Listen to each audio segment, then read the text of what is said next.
Hey, how's it going, everybody? If you're new here, welcome in. And if you've been here before, you know what to do. Smash the like button on the way in. I'm Rollshambo, the connoisseur and collector of all things sharp and shiny. And guys, I'm excited because we've got a really good one today. Thank you to Remette for sending this my way.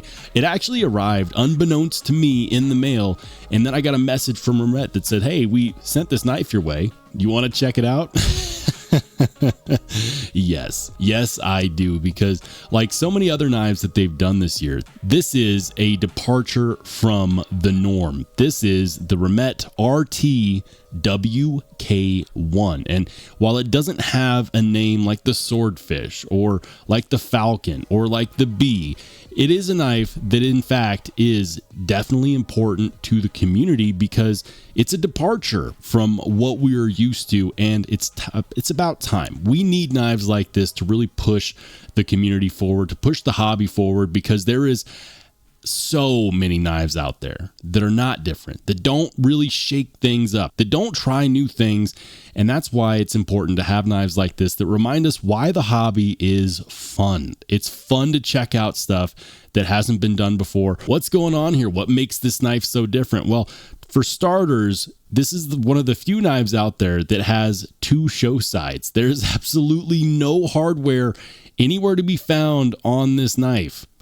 Or is there? You see, this is a knife that has a very special mechanism, and I'm going to show it to you right now, since many of you might be watching this wondering how to get this knife apart, because it actually comes apart. Check this out. We've got a little bit of a lever action going on right here, and this is not, in fact, an integral knife. This is a two-piece knife, and it's almost seamless. You almost can't see the seam at all because of the high quality machining that leaves this looking seamless. Now, to get this apart, you want to hold it like this with the thumb stud down, and you want to grip it holding on to this side right here.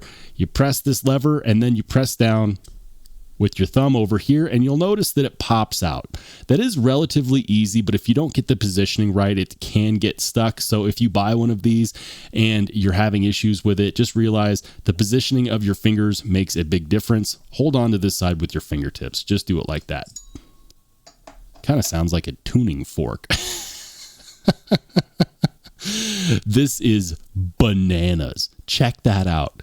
That is absolutely bananas. There's your hardware, guys. There it is. We've got two pivot screws. It's not single-sided. Boo-hoo. I'm not going to cry about it. And then, of course, we have a T6 body screw. And some of you guys might be saying, T6, but I'm tired of this, Grandpa. That's too damn bad. But look at that. They didn't have a whole lot of room to work with there. They worked with what they had. A T6 screw is totally fine. It's just going straight in here.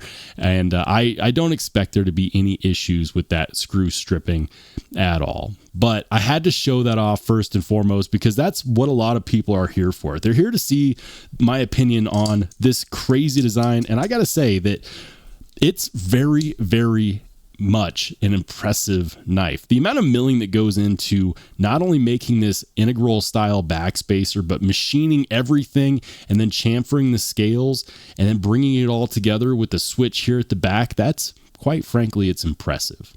Now, this is not a small knife. Overall, it's going to be coming in the full size range, about 8 inches overall with a 3.5 inch blade. And if you wanted something good to compare it against, I would say the Spyderco Paramilitary 2 is going to be pretty spot on as far as overall length. Now, it is going to be a little bit thicker than a Spyderco Paramilitary 2 because we have this contouring that's happening here, whereas this knife has none. It's just a flat slab style handle scale. The handle scale construction is entirely titanium between the backspacer and the body as well. The blade is this gorgeous M390 drop point harpoon. We've got two deployment options. Check this out. We've got a perfect flipper, and I say perfect because before the video, I've spent an inordinate amount of time trying to fail this, and I can't. Even when I super limp wrist it, I just I cannot fail it. I've tried. So the flipper tab is, at least for me, it's unfailable. unfailable. It's running on ceramic bearings, which means that it is extremely and exceedingly smooth. It looks premium and it feels premium. The finish on this blade is something that Remette does, and they do it really well. It's called a pearlescent finish. And the best way for me to describe it is it's kind of like a bead blast that's been polished. And it looks gorgeous. It works really well too. And it has extremely thin, slicey cutting geometry. Now, guys, I ran out of cardboard, so I won't be doing a cardboard cutting test, but this is easily the thinnest cutting geometry behind the edge that I've seen out of a Remette knife yet. And they have really good cutting geometry in general. If you don't know what I mean, feel free to go back through my videos. I've done several with this knife brand, and they all slice and dice really well. As far as ergos in the hand, this feels fantastic. The beauty of contoured handle scales is that you get depth and dimension, and that means that it fits naturally in the hand, no problem.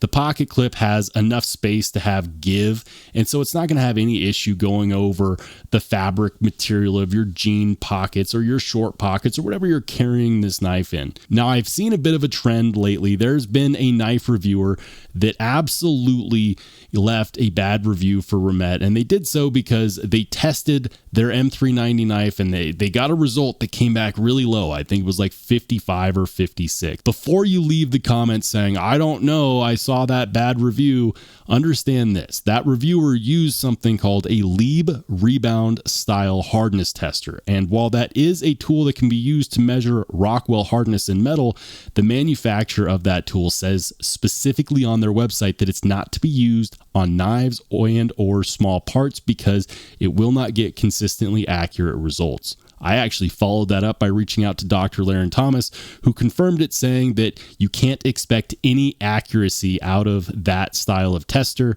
And so honestly, I don't really believe it. Remette has done a phenomenal job with their accountability afterwards, by the way. They tested somewhere in the realm of 4 or 5 knives and published those results on their Instagram, all coming back between 60 to 61. They sent out knives to reviewers that had hardness testers, and those came back in around 59 to 60. No tests done on Remette M390 that have been executed using industry standard Rockwell hardness testing machinery have ever come in below 59. And so if you leave me a comment saying, oh, well, I saw this review from so-and-so with the low Rockwell test, I'm not really going to give it any credence because the industry standard testers have all come back in with results in the normal range for M390, which is 59 to 62. Now that I've got that rant out of the way, if you're still watching, if you found that little tidbit of information useful and you haven't done so yet, please consider hitting the subscribe button.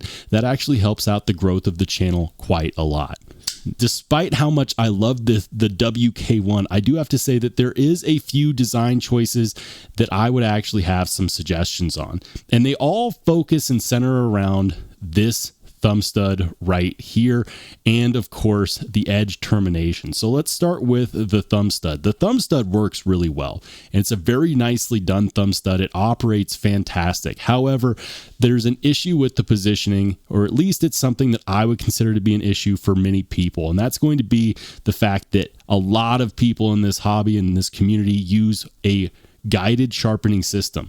That is actually going to get in the way of that guided sharpening system when it comes to hitting this edge termination on the resharpening. It's not going to be an issue for anyone that freehand sharpens knives, but for pocket knives, those guided sharpening systems are in fact very common. So instead of a thumb stub, what I would have actually rather have seen there is a blood groove or a fuller that could be also used for deployment. That would have given the secondary deployment option, but it also would have eliminated the need for this thumb stud, and it would have made it very easy to sharpen on a guided sharpening system. And then of course, speaking of the edge termination, that has no sharpening choil, and that is a choice, guys. Believe it or not, that is a sharpening choice. And for those of you who are fans of the knife designer Tashi Baruka, that is something that Tashi Baruka also doesn't do. He doesn't do sharpening choils, and most people want one because they believe that it extends the life of the blade. Personally, I've never had an issue. But the reason why some knife designers out there will design knives without a sharpening choil is because it creates an opportunity for the blade or the edge to get hung up on material when you're moving through it. It's also pretty close to that plunge grind. I would have loved to have seen a bit of a choil there and have that edge termination happen a little bit farther out, just a little bit. Otherwise, this is, without a shadow of the doubt, the most impressive piece of cutlery from Remette that we've seen all year long. And guys, if you want to pick one of these up, they are currently on sale, and these are not cheap. But keep in mind, they're not cheaply made. That's a ton of machining that goes into this to create this whole mechanism with the integral style backspacer. And this specific one is going to be about $350. You can, of course, get it with a DLC blade and a DLC handle, and that's going to be about $380. I have a discount code as well. If you want to check it out, I will make sure to pop it in the description. You don't have to, but anytime you use links in my description, it does, of course, help the channel. But now I'm curious to see what your thoughts are. What do you think of this absolutely bananas blade? What do you think? Is this one that you want to pick up, or is it going to be a pass for you? If you've watched this far and you haven't done so yet, make sure to smash the like button. And by the way, if you want to watch more awesome knife and EDC content, go ahead and click on one of the videos that pops up next.